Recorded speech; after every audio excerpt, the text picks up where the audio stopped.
The ships came without warning on a Tuesday morning. They dropped out of space like falling stars, but these stars burned with the cold light of death. Admiral Crix Vorthak stood on the bridge of his flagship and looked down at the blue world. Below, Earth. Such a small planet. Such weak creatures living on it. "Begin the attack," he said. The first bombs fell on New York City at exactly 9 in the morning. The tall buildings that humans were so proud of turned to dust in seconds. The streets filled with screaming people who had no idea what was happening to them. Then London burned. Then Tokyo. Then Moscow. City after city disappeared in flashes of white light. Jake Morrison was drinking coffee in his office in Chicago when the news came on the television. He watched the reporter's face turn white as she read the words on her screen. "We are under attack," she said. "This is not a drill. We are under attack by unknown forces." Jake set down his coffee cup. His hands were steady. He had fought in 3 wars before he became a coordinator for emergency services. He knew what war looked like. But this was different. This was the end of everything. He picked up his phone and started making calls. "All units, this is Morrison. We have a situation. Real situation. Get everyone you can to the emergency centers. Move now." 10 miles above Chicago, Amy Foster sat in the cockpit of her F-16 fighter jet. She was 26 years old and had been flying for the Air Force for 4 years. She had never seen anything like the ships that hung in the sky above her city. They were huge. They were black.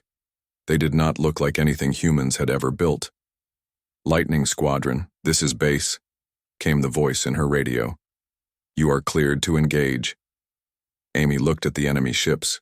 Her missiles were meant to fight other jets. These ships were the size of mountains. She pressed the trigger anyway. Her missiles hit the nearest ship and made small flashes of light on its hull. The ship did not even slow down. It turned toward her like a giant animal noticing a bee sting. Green light shot from its weapons.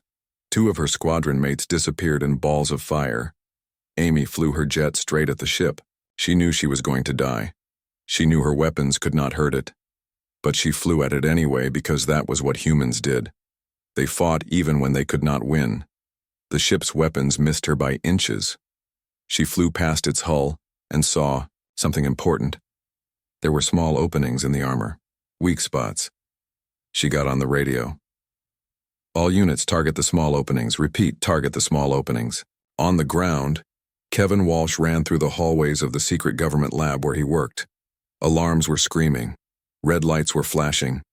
The other scientists were trying to destroy their computers so the enemy could not get their secrets. Kevin had a different idea. He grabbed the pieces of alien technology they had found crashed in the desert 3 years ago. The government had been studying them in secret. Now Kevin wished they had studied them faster. He carried the strange metal objects to his lab and started taking them apart with shaking hands. The metal was like nothing on Earth. It was light but stronger than steel. It hummed with energy even when it was not connected to anything. Kevin found circuits inside that looked like art. Beautiful and deadly art. "How do they work?" he said to himself. He had maybe an hour before the enemy reached the lab. Maybe. Less outside, the sounds of battle were getting closer. Human jets screamed overhead. Explosions shook the building. Kevin ignored it all and focused on the alien technology. There had to be a weakness. Everything had a weakness. Jake Morrison stood in the ruins of downtown Chicago and watched the alien soldiers march down the street. They were tall and thin with gray skin and large black eyes. They carried weapons that fired bolts of energy. They moved like they owned the world. Behind Jake, 30 humans hid in the remains of an office building. They had rifles and pistols and hunting guns. The aliens had weapons that could melt steel. It was not a fair fight. Jake did not care. "Remember," he told his people, "we are not trying to win. We are trying to make them pay for every step they take. Make them remember us." The aliens came closer. Jake could see their faces now. They looked bored. Like this was just another day at work for them. Like humans were just another problem to solve. That made Jake angry. Really angry. "Fire," he said. The humans opened up with everything they had. Bullets crashed into the aliens. Some of them fell. The others looked surprised. Jake smiled. They had not expected humans to fight back. They thought humans would run or hide or surrender. They were wrong. The battle lasted for 20 minutes. When it was over, half the humans were dead. But so were most of the aliens. The survivors looked at the human bodies with something new, in their eyes. Respect. And maybe a little fear. High above the earth, Admiral Vorthak read the reports from his ground forces. The humans were fighting harder than expected. Much harder. His intelligence said they would surrender after their major cities were destroyed. His intelligence was wrong. Then the message came from Earth. It was broadcast on every frequency at once. The voice was calm and clear. Attention, alien forces. You have attacked our world without warning. You have killed our people. You have made a grave mistake. This is your only warning. Stand down immediately or face the consequences. Admiral Vorthak laughed. The bridge crew laughed with him. What could these primitive creatures do to the mighty Zephyrian Empire? They did not even have faster than light travel. They were trapped on one small world. He opened a channel to respond to Earth's message. Humans, he said, you will surrender now or we will destroy every city on your planet. You have 1 hour to decide. The response came back immediately. Just 2 words that would change everything. Try us. Admiral Vorthak played the human message again for his officers. The bridge filled with laughter. Try us, the human voice had said. Try us. As if these primitive creatures could threaten an empire that ruled 400 worlds. Send this to all ships, Vorthak told his communications officer. Let every captain hear how these apes talk to their betters. The laughter spread through the fleet. In the mess halls and weapon stations, Zephyrian soldiers listened to Earth's warning and shook their heads. What could humans do? They barely had nuclear weapons.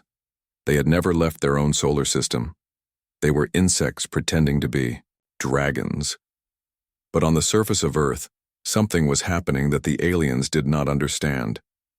Tom Bradley crouched in the darkness under the Denver power plant. He had been an electrical engineer for 20 years. Now he was something else.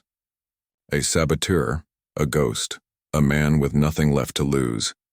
The aliens had taken over the power plant 3 days ago. They needed the electricity to run their equipment. They thought they could just walk in and take what they wanted. They were learning that humans did not make things easy. Tom finished placing the charges. Small explosives made from fertilizer and diesel fuel. Not fancy, but they would work. The aliens had better technology, but they did not understand human anger. They did not know that a man whose family was dead would crawl through sewers for a chance at revenge. He pressed the button. The power plant exploded in a ball of orange fire. The entire city went dark. Alien equipment stopped working. In the darkness, Tom smiled. Let them fix that. 200 miles away, Lisa Murphy watched the explosion through her binoculars. She was a colonel in the Army, or had been before the Army stopped existing. Now she commanded 200 soldiers and 3 times as many civilians hiding in the Rocky Mountains.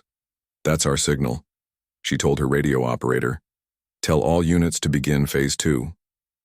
Across the western United States, small groups of humans began their attacks, not big battles. They were too smart for that. They hit supply convoys, they destroyed communication towers, they poisoned water supplies that the aliens were using. Each attack was small, but there were hundreds of them. The aliens had expected to fight armies. Instead, they were fighting shadows. Every human was a soldier now.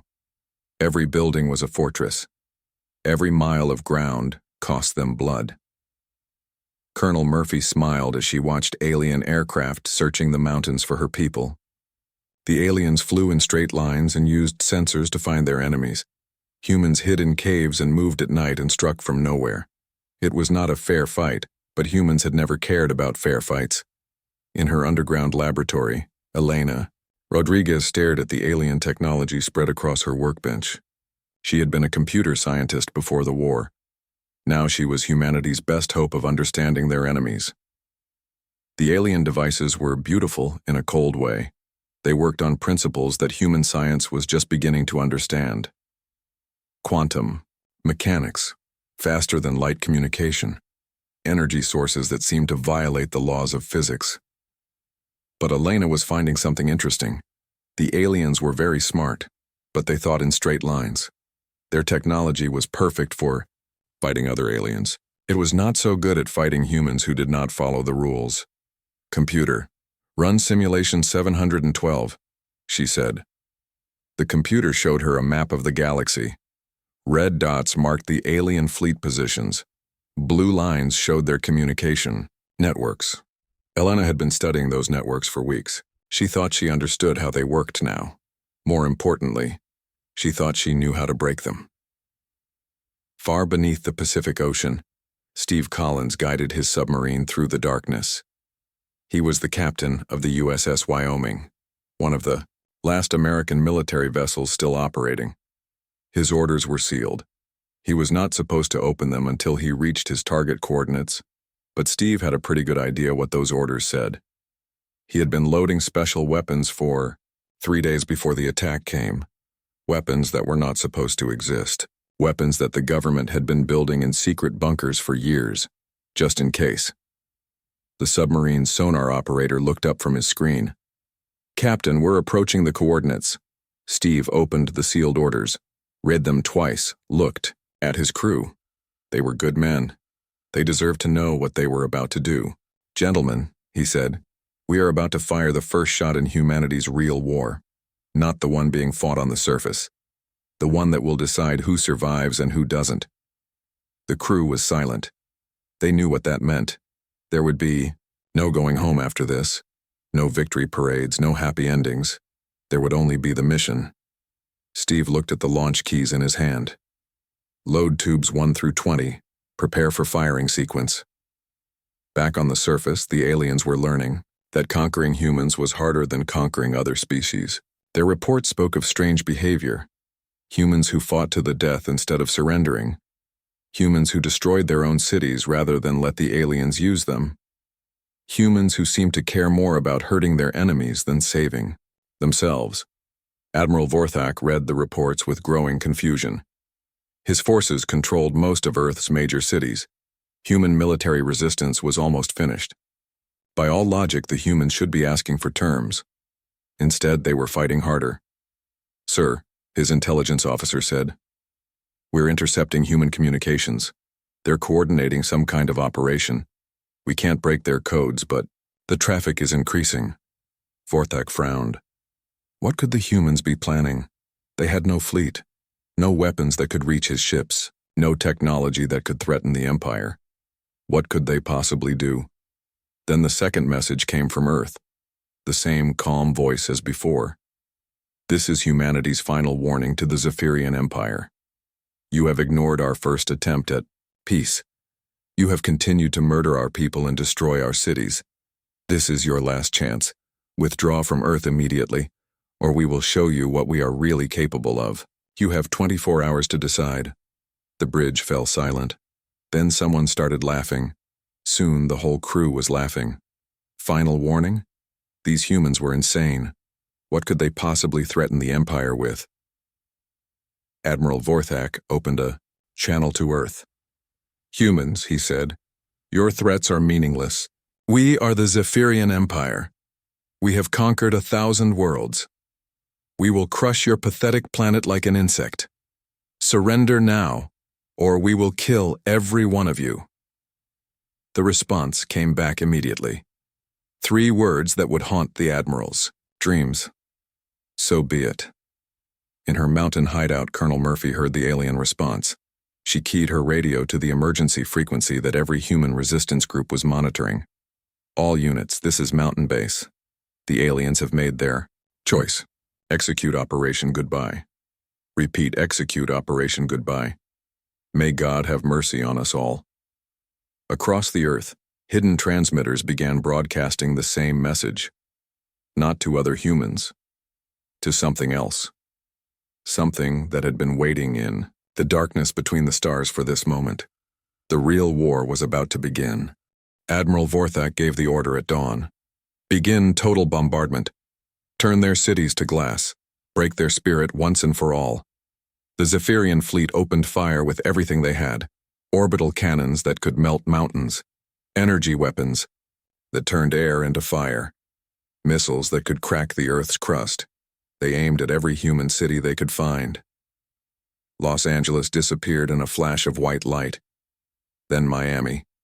Then Boston. Entire continents burned under the alien assault. From space, Earth looked like a dying star, covered in flames and radiation. Admiral Vorthak watched the destruction with satisfaction.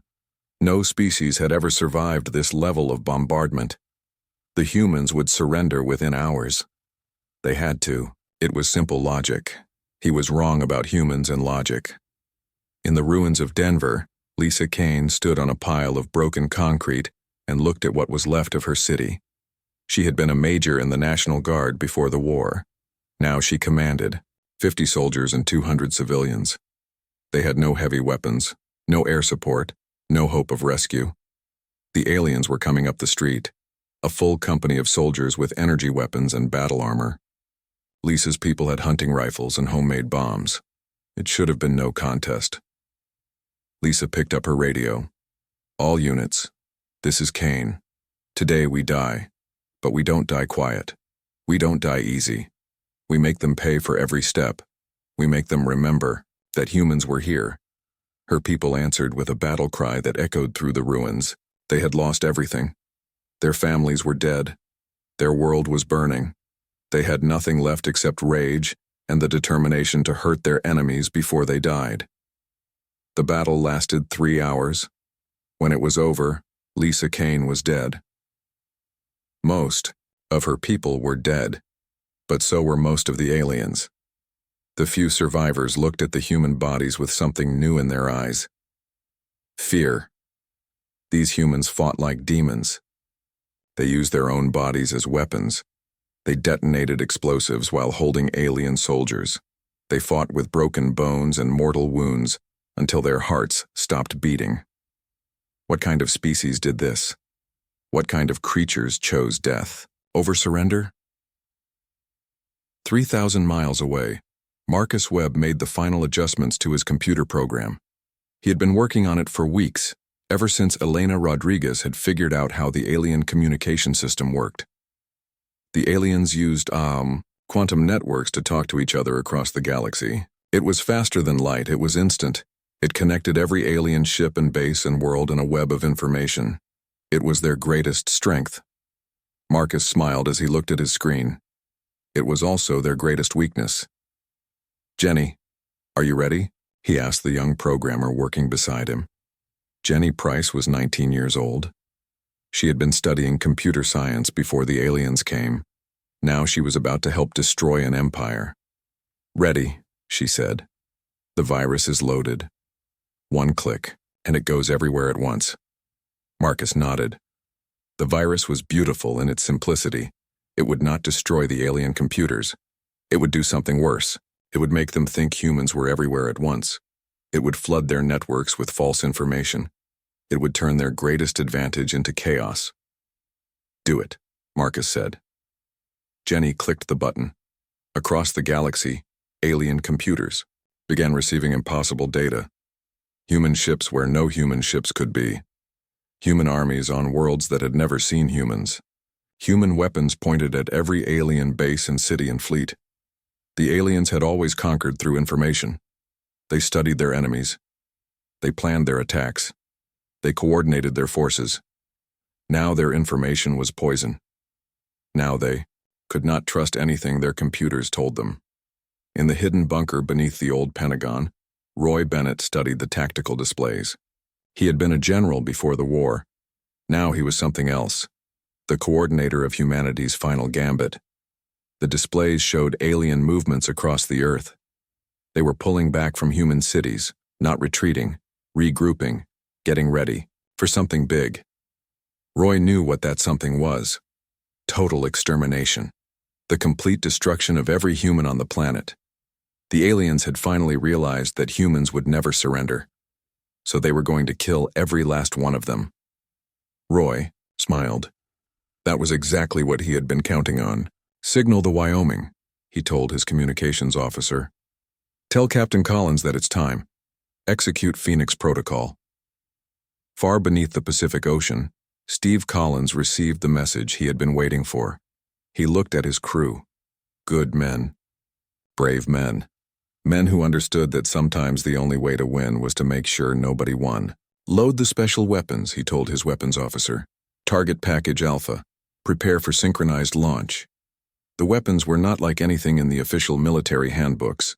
They had been built in secret facilities by scientists who understood that humanity might one day face an enemy they could not defeat conventionally. Scientists who knew that humans would rather die than live as slaves. Each weapon contained technology that should not have existed. Faster-than-light drives stolen from crashed alien ships. Nuclear warheads that had been modified in ways that violated every treaty Earth had ever signed. Guidance systems that could find targets anywhere in the galaxy. The aliens thought humans were trapped on one small world. They were about to learn how wrong they were. Holly Adams sat in the cockpit of her spacecraft and watched the alien fleet through her scope. She was leading the last human space mission, 12 pilots in ships that were held together with luck and desperation. Their job was simple: get close enough to the alien fleet to plant tracking devices. It was a suicide mission. Everyone knew it. The alien ships had weapons that could vaporize her entire squadron in seconds, but they needed those tracking devices. They needed to know exactly where every alien ship was when the real attack began. Holly keyed her radio. Phoenix Squadron, this is Phoenix Leader. Remember, we're not trying to fight them. We're painting targets. Get in, plant the devices, transmit the data, make every second count. The squadron dove toward the alien fleet. Energy beams lit up the space around them. 2 ships exploded immediately, then 3 more. Holly's ship shook as alien weapons missed her by inches. She reached the nearest alien battleship and deployed her tracking device. It attached to the hull with a magnetic clamp. Instantly, her computers began recording the ship's position, course, and speed. The information flowed back to Earth, where computers added it to a growing database. Holly's ship took a direct hit as she pulled away. Her engine died. Her life support started failing. But she had done her job. The device was planted. The target was marked. She spoke into her radio with her last breath. Phoenix Leader to base. Package delivered. Good luck. On Earth, the final transmission went out to the alien fleet. Not a warning this time. A statement of fact. Attention, Zephyrian Empire. You have ignored our warnings. You have chosen genocide over peace. You have forced us to show you what humans really are. We are not the victims you thought we were. We are the nightmare you should have feared. What happens next is your fault. Remember that when your worlds burn. Admiral Vorthak read the message and felt something he had never felt before. A cold touch of fear in his chest. The humans sounded different now. Not desperate, not angry. They sounded certain. Like they knew something he did not. Sir, his sensor officer called out, we're detecting massive energy signatures from Earth. Something big is happening. Vorthak looked at his screens. Deep beneath the Earth's oceans, something was stirring. Something that had been hidden there. For months, waiting for this moment. What is that? He whispered. He was about to find out. The USS Wyoming surfaced in the middle of the Pacific Ocean for the first time in 3 months. Captain Steve Collins stood on the bridge and looked up at the alien ships hanging in the sky like black clouds. His submarine had been hiding on the ocean floor, waiting for this moment.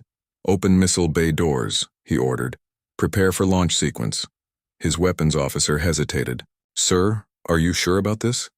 Once we fire these, there's no going back. Steve looked at the man. They all knew what they were about to do. The weapons in their missile tubes were not normal nuclear missiles. They had been changed, modified. With alien technology that human scientists had reverse-engineered in secret, each missile now carried a faster-than-light drive and enough nuclear material to destroy a planet. The aliens made their choice when they started killing our people, Steve said. Fire all missiles. Target Package Alpha through Zulu. 20. Missile doors opened on the submarine's hull. 20 weapons that should not have existed launched into the sky. But instead of flying toward the alien fleet above Earth, they disappeared, gone in flashes of light as their stolen FTL drives activated. The missiles were heading for targets across the galaxy, the Zephyrian homeworld, their military bases, their factory planets, their fleet staging areas. Every important world in their empire was about to receive a nuclear surprise from a species they thought was trapped on one small planet. Admiral Vorthak was studying reports from his ground forces when the first alarm sounded. His communications officer looked up from his station with confusion on his face. "Sir, we're receiving distress calls from the homeworld. They're reporting explosions, multiple nuclear detonations." Vorthak stared at him. "That's impossible. There are no human ships in our space. How could they attack our homeworld?" More alarms began sounding. Reports flooded in from across the Empire. The military academy on Zephyr Prime was gone. The fleet yards at Korath were burning. The government center on Vex was a radioactive crater. "Sir," the communications officer said, his voice shaking, "we're losing contact with entire star systems. The humans are attacking everywhere at once." In her bunker beneath the ruins of Washington, Sarah Mitchell watched the tactical displays with grim satisfaction. She had been the director of NASA before the war. Now she was coordinating humanity's final strike against an empire that spanned the galaxy. The displays showed red dots appearing throughout Zephyrian space. Each dot was a human nuclear weapon arriving at its target. Weapons that had traveled faster than light using technology stolen from the enemy's own ships. "How many targets hit so far?" she asked her assistant. 137, ma'am. We're getting confirmation of successful detonations from our tracking systems. The virus Jenny Price planted in their networks is sending us real-time damage reports from their own computers." Sarah nodded. The humans had learned something important about their enemies. The Zephyrians were like a spider sitting in the center of a vast web. Cut enough strands of that web and the spider would fall. "What about the network disruption?" she asked. "Working perfectly. Their quantum communication system is completely compromised. They can't coordinate their fleets. They don't know which reports to believe. Half their commanders think they're under attack by a massive human space fleet." Sarah allowed herself a small smile. The Zephyrians had made the mistake of assuming humans would fight like other species. They had expected conventional tactics, fleets fighting fleets, armies fighting armies. They had not expected humans to weaponize their own defeat. Every piece of alien technology that humans had captured, every crashed ship they had studied, every scrap of information they had gathered about the Empire's structure, it had all been preparation for this moment. The moment when humanity would show the galaxy what happened when you tried to extinct the human race. Ray Anderson stood in the command center deep beneath Colorado and watched his screens fill with data. He had been a general before the war. Now he was something more important, the man coordinating humanity's revenge. "Sir," his intelligence officer reported, "we're getting reports of panic throughout the Zephyrian Empire. Their military is trying to respond, but they can't tell which threats are real and which are false data from our virus." Ray nodded. The beauty of the plan was its simplicity. You did not need to defeat an empire's military if you could destroy its ability to think and communicate. The Zephyrians had built their power on information and coordination. Humans had turned both against them. "What's the status of their response fleets?" Ray asked. "Confused and scattered. Most of them are racing back to defend worlds that are already destroyed. The ones that are trying to coordinate are getting false orders from compromised computers. Their entire command structure is falling apart."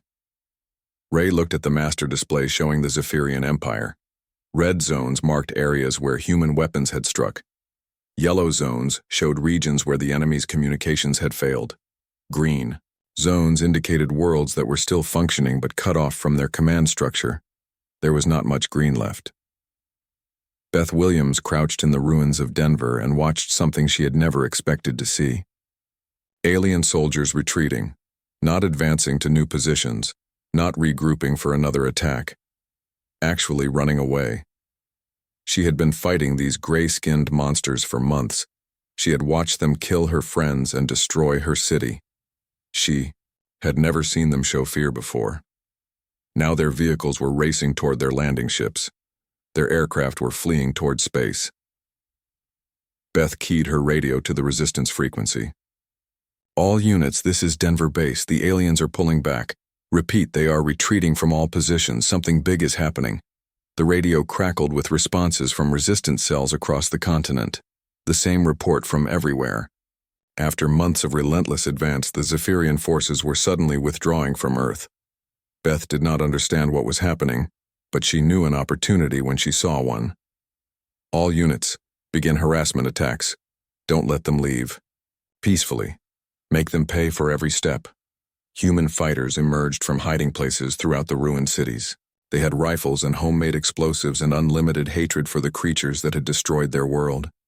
The aliens found themselves fighting running battles as they tried to reach their ships. But the aliens were not retreating because of human ground forces. They were retreating because their empire was dying around them. Their homeworld was gone.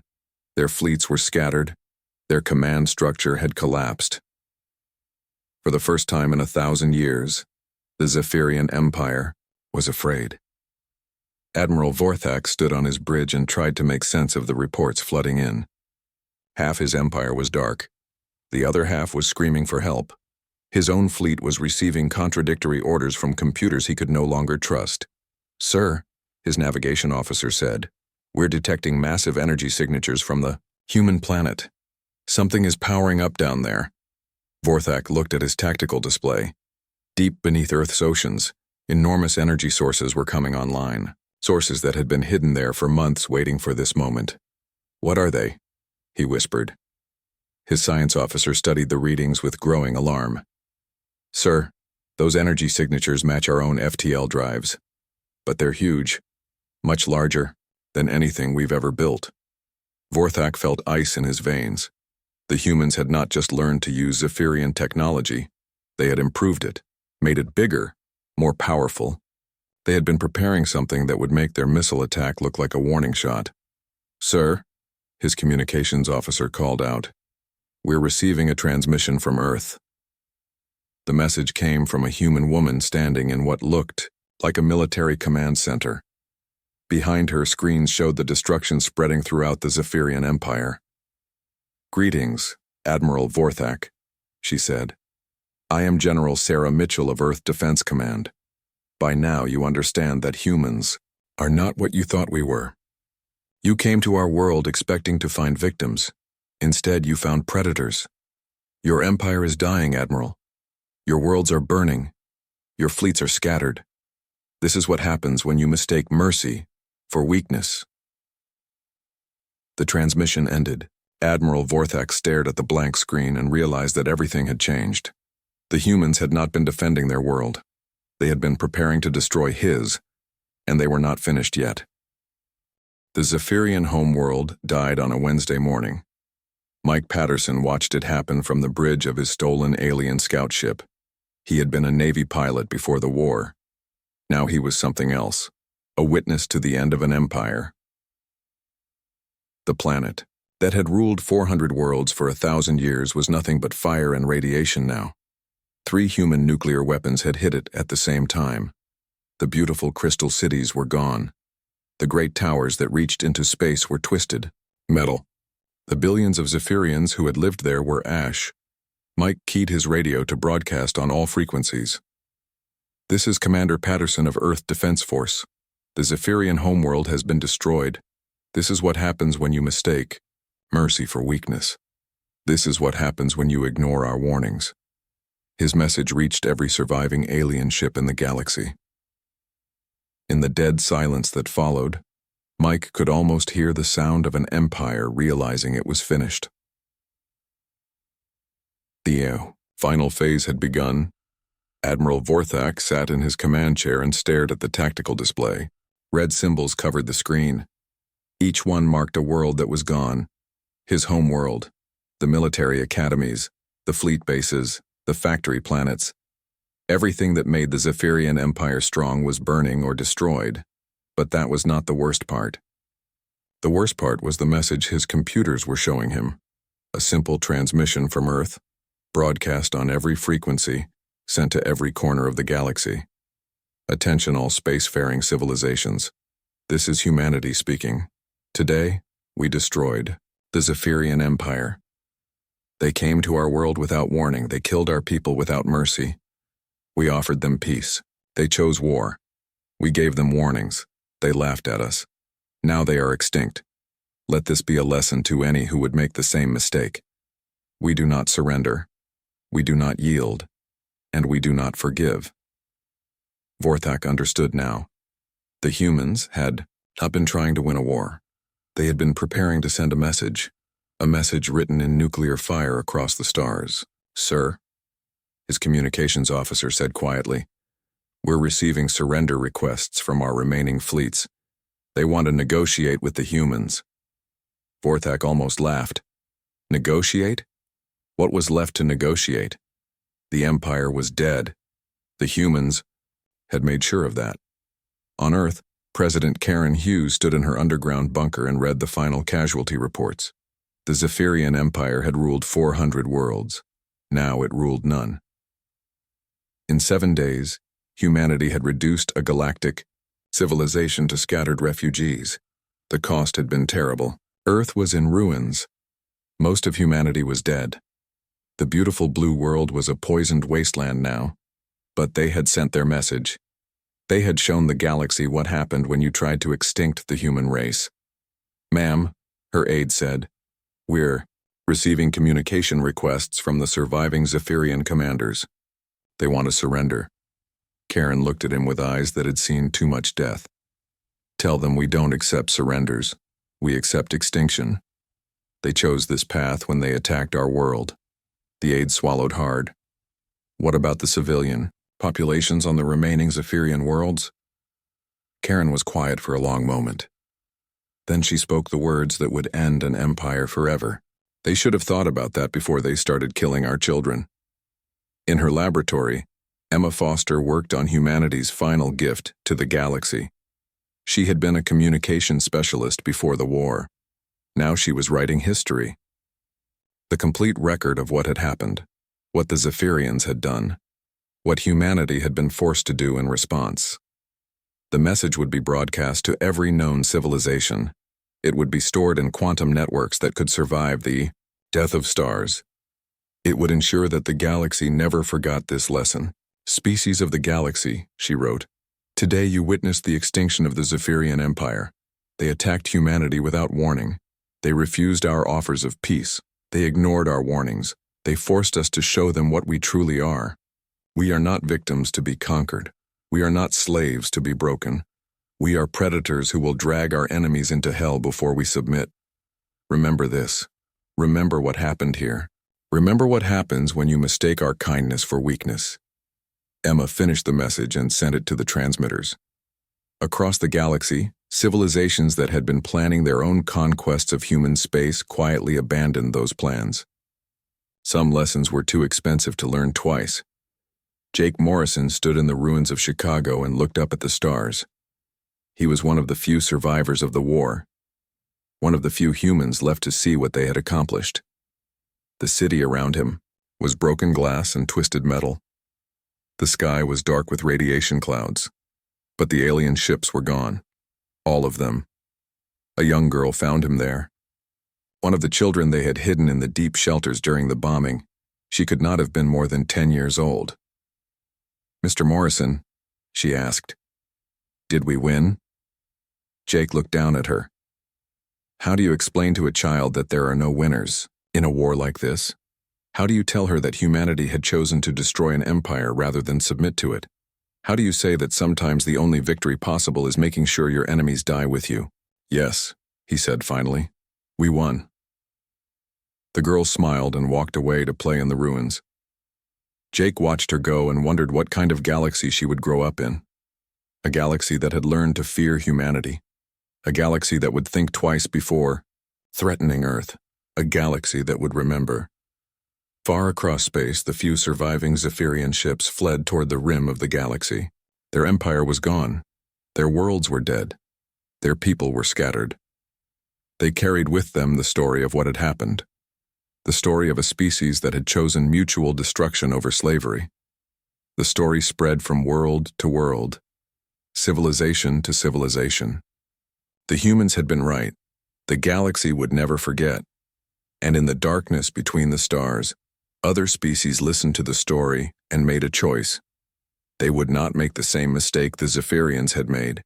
They would not test humanity's warnings. They would leave the humans alone. Jake Morrison spoke the last words of the human resistance into his radio, broadcasting them to anyone who might be listening. His voice carried across the ruins of Earth and up to the stars beyond. This is humanity. We offered you peace. You chose war. We gave you warnings. You ignored them. Now you know what we are capable of.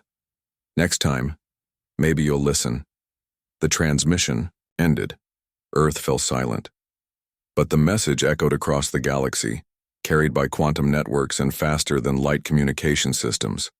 A warning that would last forever. The Empire had struck first. Earth had given one final warning. And when that warning was ignored, humanity had shown the galaxy what they truly were. Not victims, not slaves, not the weak species their enemies had thought they were. They were the species that would burn down the stars before they would kneel, and the galaxy would never forget.